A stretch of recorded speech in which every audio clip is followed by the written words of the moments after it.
Although Malaysia has made progress in preschool education in the past decade, the momentum was halted due to the pandemic. It is evident from the enrollment rate, which declined to 82% since the pandemic. World Bank's Liew says this translates to almost 165,000 children in the country not enrolled. And I think the most pressing issue is when the pandemic hit, it pushed the country back even more. So now there's a drop in enrollment to now only 82%. And we see actually half the preschool enrollment in the country is actually in private preschools. So affordability of preschool is probably the biggest concern and the reason for the drop as well. And when we talk about striving for universal access to preschool, it's not just about universal access to any preschool, but quality preschools. We looked at 82% who are enrolled. This means that 18% are left out, and that's close to 165,000 children in Malaysia who are not enrolled in preschool. And this will put them at a disadvantage when they enter primary one. And even though it's just 1 year of preschool, missing out on this 1 year will result in these children lagging behind their peers, especially if there are no interventions later on as well.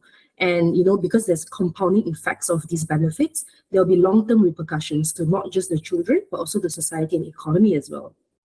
Therefore, it is crucial for the government to invest more into high-quality early education.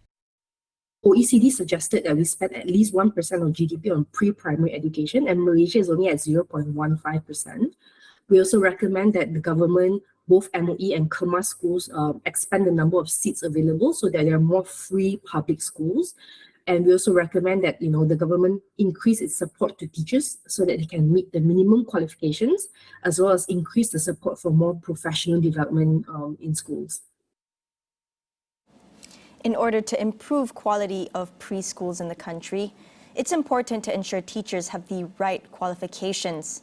Suet urges the government to make early childhood education diploma more accessible to preschool teachers. And in the report, we highlighted that about 50% of teachers, especially those in private preschools, have not met the minimum qualification of having an early childhood diploma.